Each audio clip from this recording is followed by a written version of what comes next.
Hey, it's Mack with PriceActionTradingSystem.com, and it's Thursday. It's September 22nd.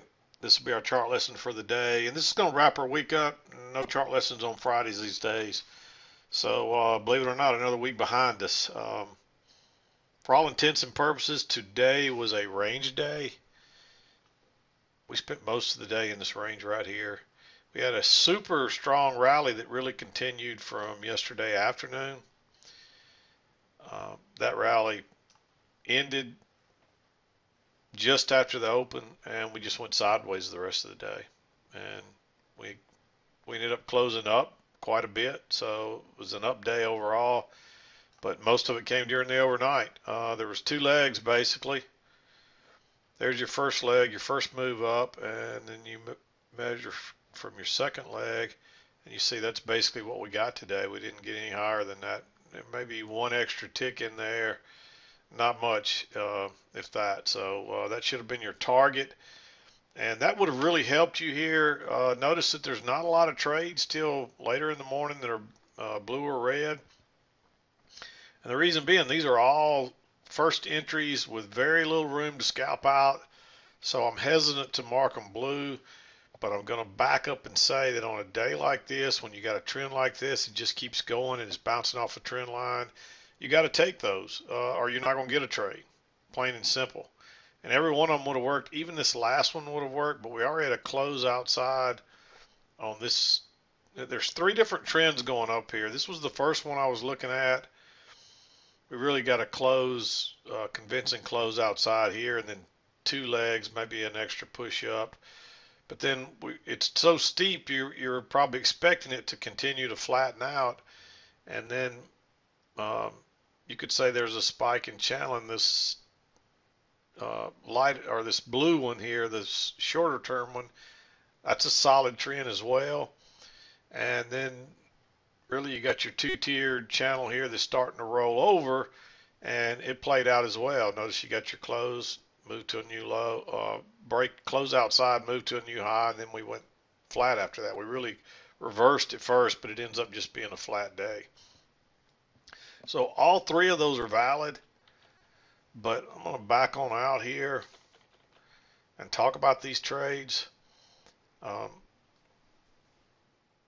I really like this one. This was the first close outside um, of the brown channel, and it also set the trend for this kind of dotted blue channel going up here as well. But also the spike in channel that you see right here, this is a two-tiered channel off a spike up. That confirmed that trend line. So that was the third touch. So I liked it for multiple different reasons there, even though it's really technically a first entry. If you count from where the spike in channel starts, it's a failed second entry short, but that's, you could argue that that's not really a failed second entry short. So, but it still is very similar. It still fits the same parameters.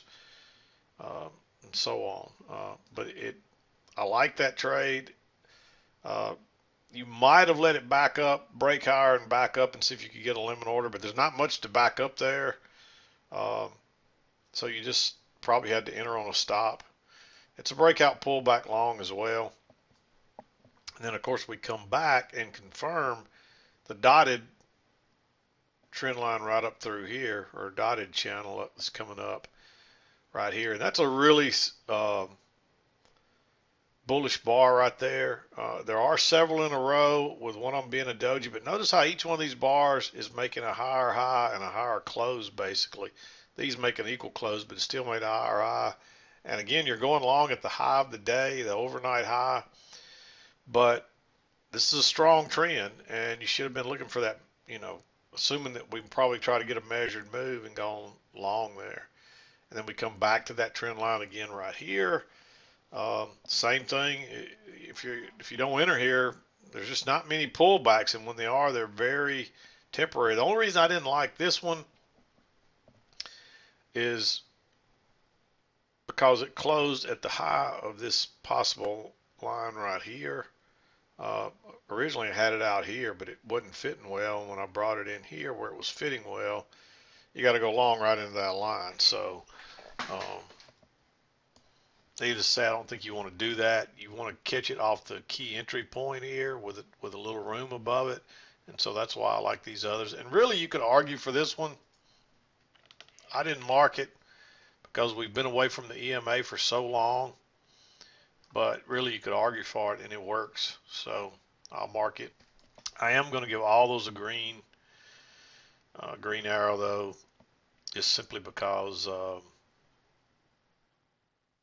they're so close to the high of the day.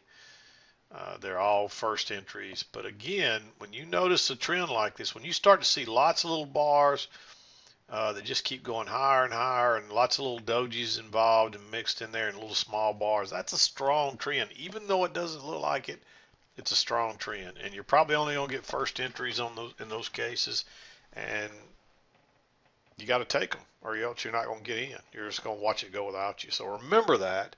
And I understand that's why these are green, but they are borderline being blue based on the type of day it is. So anyway, we finally get a reversal, or we got a close outside here. It's questionable, but I do believe it's a close outside because it's such a tight trend, and you can see the prices are reacting to it again when they get back above it. So I believe you had a close outside here, a new high, and then you get a pull back to the EMA. That's a really big correction compared to what we've been having. Notice that there's a high, you move down, first entry, pull back. So this is a second entry long. I was tempted to make this one green because of the type of day it's been, but we're coming off the high of the two-tiered channel here, and so we're probably going to go back to the other side. Um, so you might pull back and test that midline and turn back down. And so because this trend hasn't played out, I'm hesitant to mark that one. I think it's too risky. You get the second entry long right here, but you're right into that high, and now you're in the regular open, and you're looking for this thing to possibly reverse. So that one scares me. There's just not enough room there. And if you'd taken it, you'd had a loser. And so there's your example of what happens to you when you go long right into those highs. So that's the reason you have to be concerned about them. We do make a double top. We pull back first entry long. You pull back. There's a second entry long right here. It's the first close outside the bigger spike and two-tiered channel there. You can see there's two tiers in this channel here. That's your spike and channel. And that's the first close outside it. We also got an overshoot. There's actually a double bottom right across there too. It's just like a little failed break lower. So I like that one if you want to be aggressive, back to make a new high. But when it pushed through and pulls back, tests the trend line there and gives you another bullish bar. Even though it's got one little red tick, that's still a bullish bar. Go long right there. There's your high or low. With your indication, we're probably going higher. And this turns out to be a nice little trade. That's the first one I felt that was you could mark as a regular trade, and that turned out to you would have caught a runner here. I probably would have exited somewhere up here near these highs, or the first bar that broke lower. And if you did that, you could ride it all the way to right here to the high. You would have got out basically the same place no matter how you played that one. And then it reversed. It's tempting to go short right there, but you may get a little pullback and another leg up to a new high as strong as this market's been. So I don't think you could go short right there. You need to wait on a lower high. You do get a lower high right here. But unfortunately, it's right into the trend line.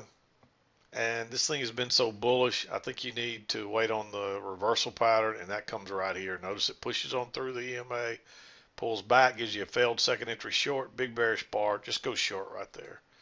And again, you can ride that all the way down. What I would do is measure that right there, and I'd look for a possible measured move, and that's exactly where it went to. We may have got one tick more. So I like entering there, and again, you could have caught a runner and ridden that down a measured move. You finally get a close outside here, a move to a new low, and Now you're expecting a possible reversal. This one could actually be considered green right here, but I felt like you're almost always better off. A lot of times you're going to get two legs to a new extreme. But we did have a measured move there, so there's some reason to argue for that one green. I still feel like it could probably be green.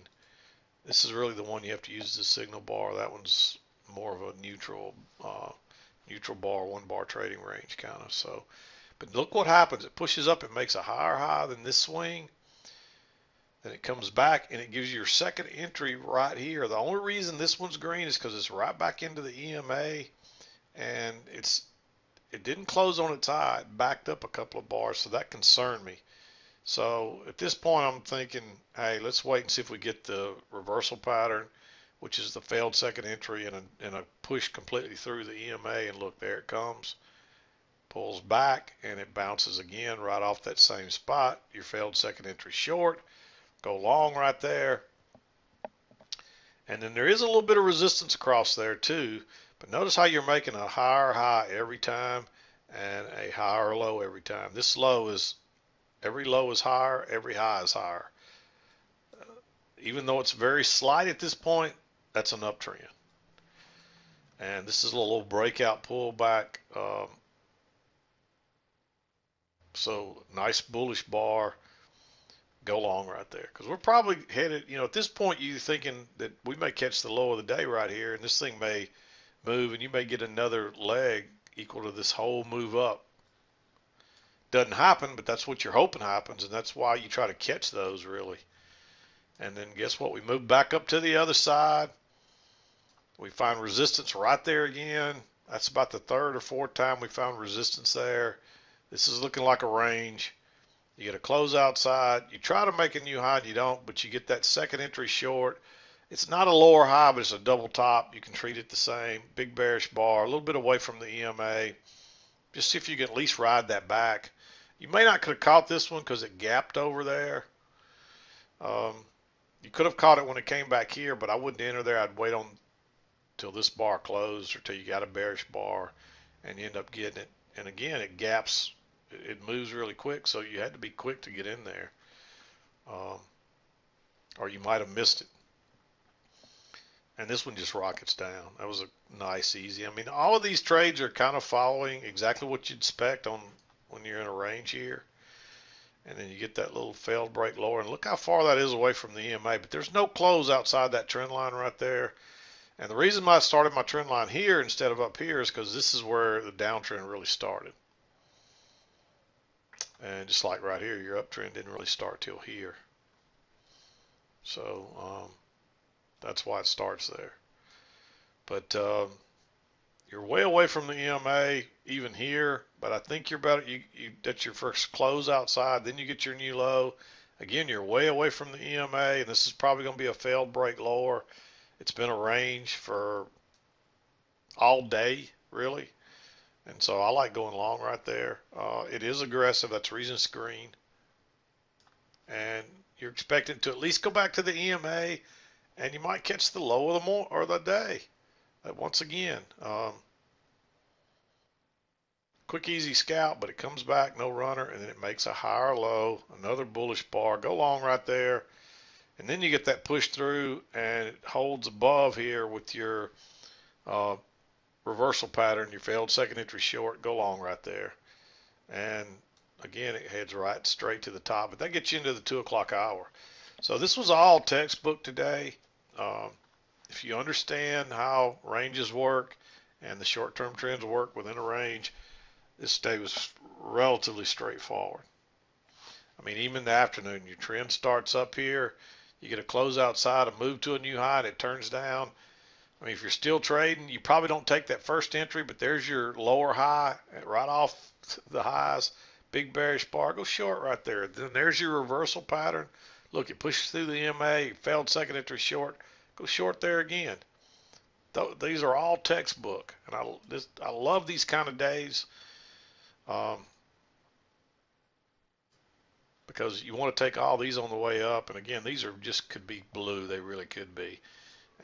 But if you're a newer trader and you're not familiar with how to recognize that kind of trend, and you're not going to want to take those probably. So that's the reason they're green, but they really could be blue. So today was a money making day, the kind of day you take advantage of. So I'm doing this. It's only about 4:30 my time. The market's been closed about an hour and 15 minutes as of the closing here. So I'm not going to beat around the bush. Um, just trying to think if there's anything else. I can't think of anything off the top of my head. So I'm going to wrap it up, get done early today, and get out of here. Hope you had a good trading day. We're done for the week. We won't be back until Monday, but I'll see you on Monday. This is Mack with PriceActionTradingSystem.com, and we'll see you next time.